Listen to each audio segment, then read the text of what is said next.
నమస్కారం ఘంటారావానికి స్వాగతం. ముందుగా ప్రధాన అంశాలు. వైసీపీ హయాంలో మద్యం అక్రమాలపై కూపీ లాగుతోన్న సిఐడి. వాసుదేవరెడ్డి అక్రమాలు అంచనాకి అందట్లేదన్న అధికారులు. కాళ్లబేరానికి వచ్చిన వైసీపీ ప్రభుత్వంలో విర్రవీగిన పోలీసులు. గత పరిణామాలు మనసులో పెట్టుకోవద్దంటూ వర్లకు క్షమాపణలు. రాష్ట్రంలో మరో 3 రోజులు వర్షాలు కురుస్తాయన్న వాతావరణ శాఖ. తీర ప్రాంతాల ప్రజలు అప్రమత్తంగా ఉండాలని సూచన.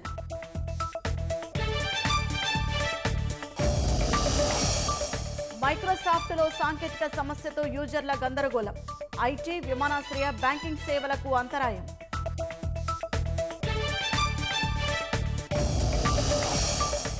ఎయిర్పోర్టుల్లో ఊహించని జాప్యం జరుగుతోందన్న రామ్మోహన్. ప్రయాణికులకు ఆహారం, తాగునీరు అందించాలని సూచన.